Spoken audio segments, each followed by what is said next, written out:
la Unión Soviética encontró algo inquietante bajo el Pacífico. Esto sucedió incluso antes de que Gorbachov asumiera el poder. Los primeros en encontrarlo fueron trabajadores, cerca de una plataforma petrolera ubicada lejos del Pacífico Norte.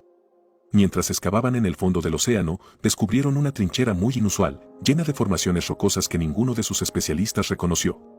Basfnet llamó a varios geógrafos al lugar, porque necesitaban saber si perforar allí era peligroso. Pero nadie fue capaz de descifrar qué mineral era ese. Es decir, hasta que un biólogo analizó las muestras. Los resultados fueron sorprendentes. Esas no eran rocas. Esos fueron los dientes fosilizados más grandes conocidos por la humanidad. El Politburó no quería que Occidente descubriera lo que habían encontrado, por lo que incluso si la cortina de hierro seguía siendo estricta, la población en general no podía estar informada. Nunca supe exactamente qué querían hacer con ese fósil. ¿Resurrección? ¿Clonación?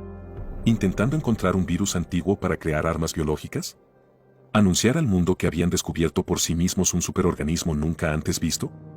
No lo sabía y, francamente, no quería saberlo. No me pagaban por hacer preguntas. De hecho, solo era un operador de radar.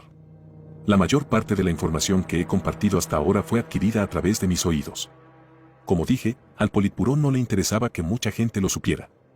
Se eligió a un grupo de investigadores cuidadosamente seleccionados para investigar más a fondo. Yo no era uno de los científicos, pero era un miembro del submarino utilizado para acomodarlos. Los reconocimientos preliminares de la Flota Roja revelaron que había un total de 57 dientes, en una circunferencia irregular de casi 40 kilómetros. Entre los dientes, los sonares encontraron que había una gran zanja, que parecía ser mucho más profunda que la de Mariana. Ninguno de nosotros se atrevió a decirlo en voz alta todavía, pero sabíamos que era una boca abierta. Huellas del ser vivo más grande jamás encontrado en la Tierra. No sé quién de nosotros lo empezó, pero empezamos a llamarlo las fauces de Dios. Nuestro submarino, el Sukhoi-19, fue completamente reformado para convertirse en un laboratorio móvil para los científicos que llevaríamos a las profundidades del océano. Biológica, geográfica, mineral, esa embarcación podía hacer todos los análisis que uno pudiera pensar. Casi todas las armas fueron retiradas para dar paso a su equipo. La tripulación del Sukhoi-19 pasó de 30 a 46. 15 de los científicos más inteligentes de la Unión y un funcionario de la KGB. Y entonces, comenzamos a descender. Seguimos bajando y bajando durante días. Por supuesto, todo fue muy lento. Cada 100 metros más o menos, los investigadores se ponían sus elegantes trajes de buceo y salían a recolectar muestras. O al menos así fue al principio. Pronto, comenzaron a aburrirse e incluso a sentir claustrofobia. Los submarinos no son para todos, eso es un hecho. Y además, descubrir que los dientes y el gigantesco esófago del monstruo tenía cientos de millones de años fue divertido por primera vez, pero las pruebas pronto se volvieron repetitivas. Después de 2 semanas, comenzó. Primero con los científicos, pero pronto todos lo estábamos teniendo. Pesadillas, terrores nocturnos, pensamientos intrusivos, alucinaciones. Una criatura enorme, alienígena y terrible, que había estado muerta durante mucho tiempo, pero que nos estaba sintiendo y esperaba que la devolviéramos a la vida. Dejamos de dormir, empezamos a enfadarnos, a estar deprimidos o ansiosos. Algunos de nosotros sabíamos que las fauces eran responsables, de alguna manera. El oficial de la KGB fue quien más se resistió. Ella dijo que el Politburó había ordenado que la misión solo pudiera detenerse una vez que llegáramos al final de la trinchera, o lo más profundo que pudiéramos ir sin que el submarino fuera destruido por la presión. Teníamos raciones para meses, y máquinas de filtrado de agua, además de disposición de aguas hervidas. El submarino funcionaba con energía nuclear, por lo que no teníamos que preocuparnos por la energía o el combustible. Después de 3 semanas, los científicos habían dejado por completo de salir a recolectar muestras. Solo querían volver a la superficie. Pero parecía que la criatura no quería que nos fuéramos. Calculé la profundidad a la que habíamos descendido en secreto. No tenía sentido. Habíamos bajado más de 20 kilómetros. El submarino debería haber sido salpicado en ese punto. ¿Pero qué podríamos hacer? ¿Decirle al oficial de la KGB? Nos haría declarar locos. Cualquiera que incluso mencionara volver a la superficie fue severamente reprendido. Después de casi 2 meses, el equipo original y yo no pudimos soportarlo más. No habíamos dormido bien durante semanas en ese momento. No éramos científicos inofensivos.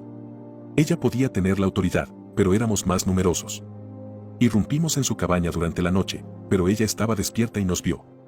La oficial confesó, entre lágrimas, que ella también estaba teniendo efectos psicológicos, pero temía decirle al Politburó que había fallado. Le dije que podíamos ayudarla a defraudar los informes, decirle a los de arriba que habíamos encontrado el fondo. Para nuestra sorpresa, llegamos a los dientes, que no habíamos visto en meses, después de apenas un día de ascenso. Y entonces, no pudimos pasar por encima de ellos. Había material sólido bloqueando nuestro camino. Las fauces nos habían encerrado.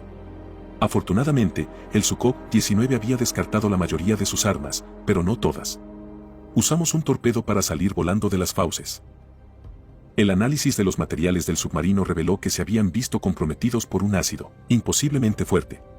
Como si hubiera estado sumergido en él durante semanas.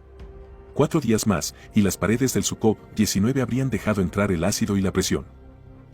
Sé que, después de todos los eventos, el oficial de la KGB tuvo una conversación con el Politburó, y poco tiempo después el lugar fue utilizado para pruebas nucleares. No quedan muchos que conocen las fauces.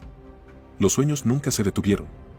Y no todos eran lo suficientemente fuertes como para soportar los terrores nocturnos de ser tragados por las fauces de Dios. La Unión Soviética intentó investigar lo inquietante bajo el Pacífico. Esta es otra perspectiva de la historia anterior. Me sorprendió que uno de esos pobres bastardos en el submarino todavía estuviera vivo. A diferencia de lo que dijo el comandante retirado Lukashenko, y sí, sé que eres tú, Lukashenko, no quedan pocos de nosotros. Solo hay una persona, el propio Lukashenko. ¿Cómo sé todo esto? Mi nombre es Peter Levhev, y yo era el oficial de la KGB encargado de supervisar y luego censurar toda la información relacionada con el gran fósil del Pacífico Norte, o como lo llamaban, las fauces de Dios. Todos los miembros de esa tripulación, excepto Lukashenko, se suicidaron o fueron ejecutados.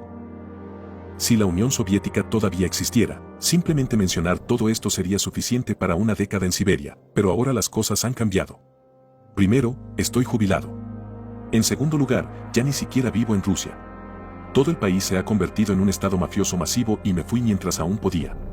Tercero, el Estado ruso ya me quiere muerto de todos modos porque no me permitieron irme exactamente, así que no creo que importe. Vamos a empezar desde el principio. El descenso a las fauces de Dios sucedió y apenas escaparon con vida. Esto se puede leer en la publicación de Lukashenko. Después de la expedición fue cuando me hice cargo. El alto mando estaba muy perturbado por los informes, pero no fue entonces cuando decidieron detener las pruebas. En total, se realizaron 4 expediciones al Gran Fósil del Pacífico Norte.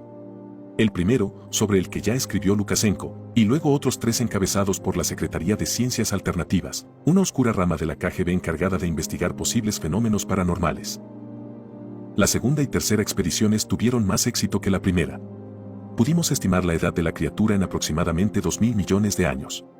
Las pruebas dentro de las fauces mismas confirmaron 2 hechos interesantes. Una vez que cualquier objeto suficientemente grande entraba en él, los dientes se cerraban gradualmente, bloqueando las salidas, y el agua se reemplazaba lentamente por ácido fluoroantimónico. Pero las pruebas demostraron que este periodo de reemplazo, que en la primera expedición duró casi 2 meses, se redujo a 1 mes durante la tercera expedición. El análisis geotérmico posterior concluyó que había una criatura viviente excepcionalmente grande conectada a las fauces, 30 millas por debajo del nivel del mar, en lo profundo de la fosa. Esta criatura estaba de alguna manera conectada a los dientes, incluso si ya no estaban vivos por sí mismos.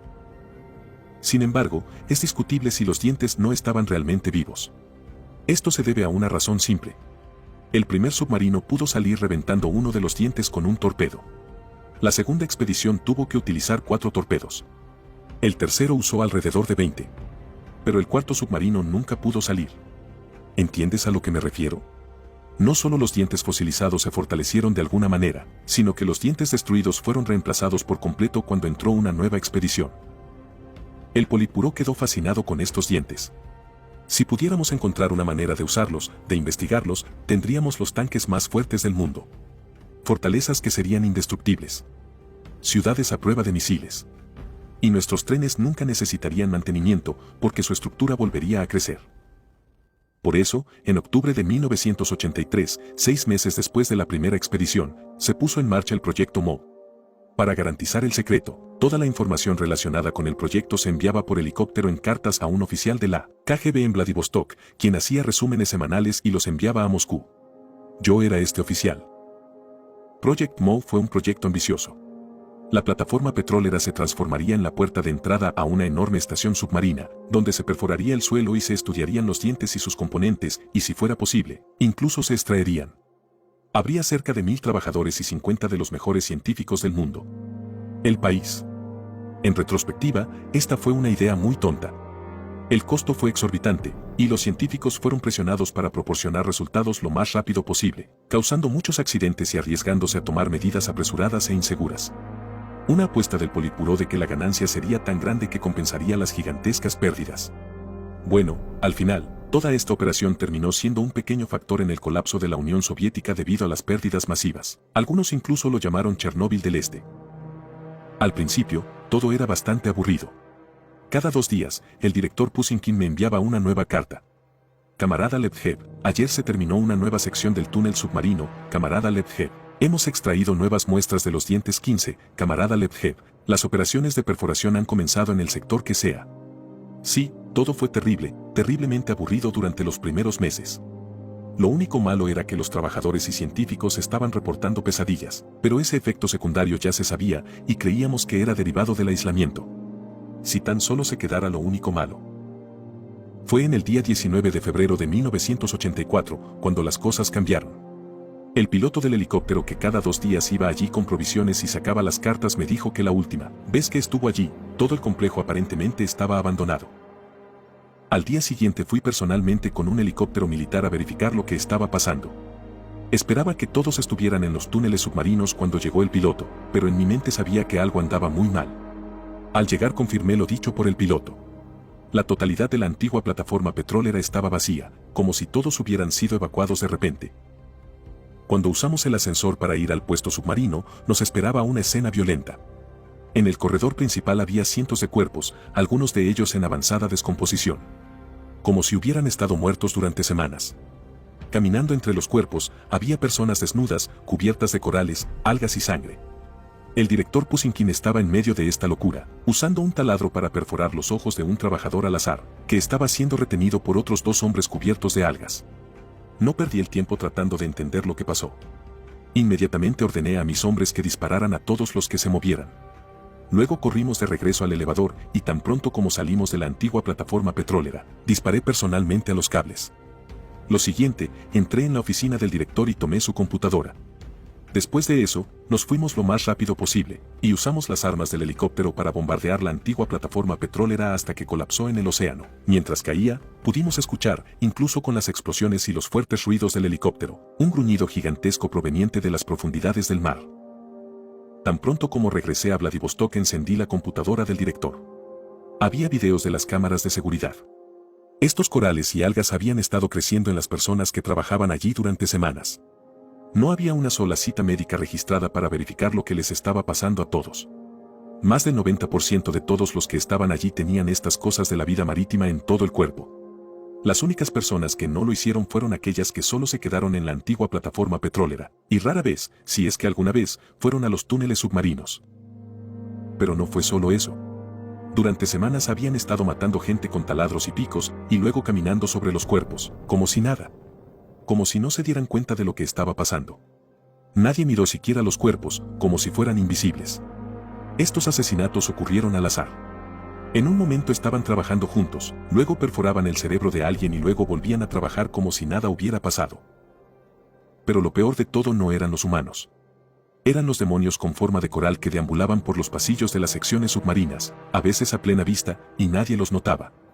Cada vez que uno de ellos caminaba por uno de los túneles, poco después ocurría un asesinato. Inmediatamente, le pedí ayuda a mi supervisor. Organizó un vuelo para mí a Moscú al día siguiente y tuve que ir ante el Politburó. Ese fue quizás el momento más tenso de mi vida. Estuve en tiroteos, luché en Afganistán, investigué otros fenómenos paranormales, incluso me infiltré en el servicio secreto chino antes, pero eso fue difícil. Y tuve que decirles, he destruido el acceso a la instalación, porque la cosa de ahí abajo de alguna manera estaba corrompiendo a los trabajadores. Las imágenes muestran que extraños seres peces se estaban infiltrando en el puesto de avanzada, y la gente ha estado muriendo durante semanas sin que nadie se dé cuenta.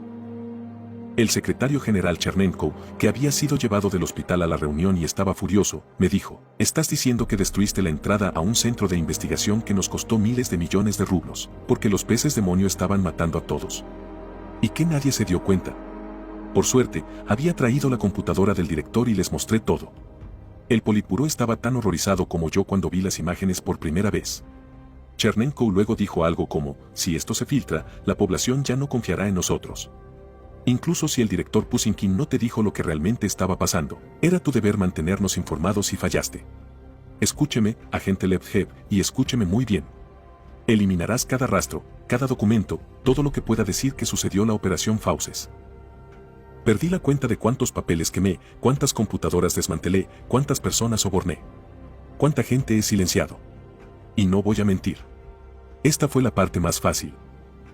Las cosas se volvieron realmente difíciles de encubrir después del incidente de Petrova a principios de 1987. El incidente de Petrova. Petrova era un pequeño pueblo en la península de Kamchatka, en la gélida y desolada costa de Siberia. Tenía una población de 7.000, y la ciudad solo existía debido a una instalación minera ubicada cerca del pueblo. Esa instalación empleó a casi todo el pueblo, a excepción de algunos pescadores, los trabajadores del puerto, un maestro y 2 policías. Pero pronto, ya nadie estaría empleado en Petrova. Porque todos morirían. El incidente de Petrova ocurrió el 9 de mayo de 1987. Estaba en mi oficina en Vladivostok cuando llegó una llamada urgente del ministro de Defensa. Dijo que venía a Vladivostok, junto con varios oficiales militares de alto rango y el jefe de la KGB. Me ordenaron que preparara un informe conciso sobre todo lo que sabía sobre las fauces de Dios, y que imprimiera decenas de copias. Que me encontraría con ellos en el aeropuerto militar en 6 horas y que llevaría mi rifle. Inmediatamente supe que algo muy malo estaba pasando. 6 horas después, cuando llegó su avión, yo estaba allí junto con al menos 100 soldados que fueron llamados por el ejército. Todos allí recibieron una copia del informe que había hecho. Recuerdo cómo algunos de ellos se rieron, pensando que este era su ejercicio militar más loco. Ojalá lo fuera. Pero no fue así. Entré en un helicóptero de combate con el ministro de Defensa y el líder de la KGB, y vi que ese pequeño ejército entraba en grandes helicópteros blindados y salía de Vladivostok. Lo seguimos por detrás. ¿Se despertaron las fauces? Le pregunté al ministro de Defensa. No podía decir si tenía más miedo de él o de la criatura. El ministro me miró con los ojos muy serios y simplemente respondió, Jet, no las fauces. Después de unas horas, nos acercamos a un pequeño pueblo costero helado. Todavía no sabía su nombre, pero pronto sabría que ese pueblo era Petrova. A medida que nuestro vehículo se acercaba, pude ver algo absolutamente horrible. Había cuerpos repartidos por todo el pueblo. Tanta sangre que podíamos verla a kilómetros de distancia. Los helicópteros aterrizaron a media milla de la ciudad, el mío el último, y luego avanzamos lentamente hacia el pueblo. Seguía queriendo desesperadamente regresar, salir de ese lugar, pero pude resistir los impulsos. Y por las respiraciones rápidas y los ojos inquietos de los soldados, pude ver fácilmente que no era el único que deseaba irse. Cuando llegamos al pequeño pueblo, llegando a la pequeña plaza en su entrada, pude dar una mejor mirada a los cuerpos. Fue lo peor que he visto en mi vida. El mal, la forma en que cada uno de ellos había atravesado. No puedo describirlo. Fueron aplastados y brutalizados en formas que superan la creatividad humana. Muchos de los soldados comenzaron a vomitar y algunos comenzaron a tener ansiedad o ataques de pánico. Nos dimos cuenta de que cuanto más caminábamos en la ciudad, más destrozados y rotos se volvían los cuerpos. ¿Qué tipo de animal hace esto? Mi jefe, el jefe de la KGB, murmuró. Esto no fue obra de un animal, camarada Chebrikov, dijo el ministro de Defensa. Cuando llegamos al ayuntamiento, ubicado en el centro de ese pequeño pueblo, escuchamos un gruñido muy fuerte proveniente del interior. Pero no un oso o un tigre. Esto sonaba como un gruñido humano inhumanamente fuerte. Los soldados prepararon sus armas. Incluso yo agarré mi pistola. La mezcla de tensión, miedo y concentración era tan intensa que prácticamente se podía oler. Duró solo un minuto, pero se sintió como una hora. La puerta del ayuntamiento se abrió lentamente y de ella salió una figura humana cubierta de sangre, vísceras y algas. Se tambaleó suavemente hacia nosotros, su sonrisa y sus movimientos eran los de alguien que bebía demasiado. Todos le apuntaban, pero nadie se atrevía a disparar. ¿Qué estás esperando? Disparar. Disparar. El ministro de Defensa gritó lo más fuerte que sus pulmones y cuerdas vocales pudieron. Todos comenzaron a disparar, las balas perforaron la cosa y todos sus alrededores. El ser cayó al suelo, la sangre salpicó por todas partes. Dejamos de disparar lentamente, algunos soldados recargaron sus armas. Y luego, la criatura estalló en un frenesí de risa, rodó por el suelo riendo tan fuerte. Todo fue tan inesperado que nos echamos a reír también. Al principio, algunas sonrisas tímidas y risitas suaves. Pero pronto se convirtió en una carcajada total, y luego todos se rieron. Muchos de nosotros nos reímos tanto que comenzamos a caer al suelo también. Incluso mi jefe se reía como si acabara de ganar la lotería. Y nunca antes lo había visto sonreír. Entonces comenzó. Un disparo, luego otro. Luego otro. Luego otro. Presioné mi vientre tan fuerte como pude para dejar de reír y miré a los soldados. Vi a uno de ellos riéndose mientras movía su pistola a su sien izquierda y luego se volaba la cabeza. Todos siguieron riéndose y luego suicidándose. Yo también sentí la necesidad de volarme los sesos, pero tiré mi pistola antes de que pudiera hacerlo. Camarada Lephev. Cuidado, dijo Chebrikov, el jefe de la KGB. Miré hacia atrás en dirección a la criatura, solo para descubrir que estaba justo enfrente de mí. Finalmente vi, en medio de toda la sangre, vísceras, algas y el olor pútrido, que reconocía a esa persona. ¿Camarada director Pusinkin? ¿Pero cómo? Moriste hace 3 años. Yo mismo ordené tu muerte. Grité, tan sorprendido como aterrorizado. Al menos finalmente dejé de reír. La muerte es simplemente un concepto, camarada Lephev. Empezó a decir, su voz tan profunda y gutural como la fosa de las Marianas. He sido bendecido por Dios. Mi alma se ha vuelto inmortal, como Él lo es. Él sonrió. ¿OMS? ¿Estás hablando de las fauces?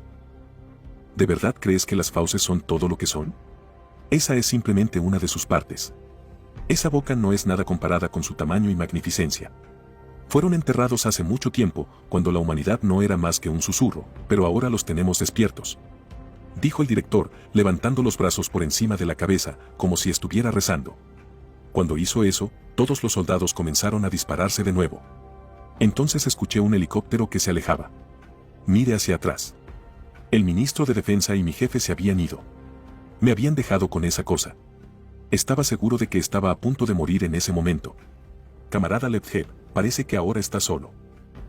¿Me vas a matar? Discretamente agarré mi pastilla de cianuro de emergencia que tenía en mi bolsillo. ¿Matarte? ¿Por qué habría de hacer eso? El director muerto se rió. 2 de los soldados no muertos me agarraron por los brazos y me sujetaron, mientras Pusinkin sacaba un viejo gancho oxidado. Le dirás al Kremlin que la única forma de deshacerse de las fauces es con armas nucleares. Como si una bomba nuclear pudiera dañar a ese monstruo. Grité, tratando de liberarme del agarre de los soldados muertos. No lo sería. No es por eso que quieres ser bombardeado. Pero déjame contarte un secreto, camarada. Se acercó a mí y me susurró al oído, el dolor es delicioso, camarada Lephev. Y entonces sentí el peor dolor que jamás haya sentido. Me había enganchado la mandíbula. Me retorcí con todas mis fuerzas, llorando del dolor. Ató un alga al anzuelo y comenzó a tirar de lenta pero firmemente, y pronto me arrancó la mandíbula. Los soldados no muertos me soltaron, pero tenía tanto dolor que caí al suelo en posición fetal, llorando. ¿No es bueno que te arranquen los dientes?, preguntó, riendo como un maníaco. Literalmente no pude responder. Terminé desmayándome, pero antes de hacerlo, vi a Pusinkin y los soldados no muertos caminando hacia el mar. Sin embargo, ese no es el final, ya que no había muerto ese día. Aunque a veces desearía haberlo hecho. Espero que el video te haya gustado, y de ser así, no olvides dejar tu like y suscribirte. Te ha hablado el Solo, y esto ha sido El Abismo. Buenas noches.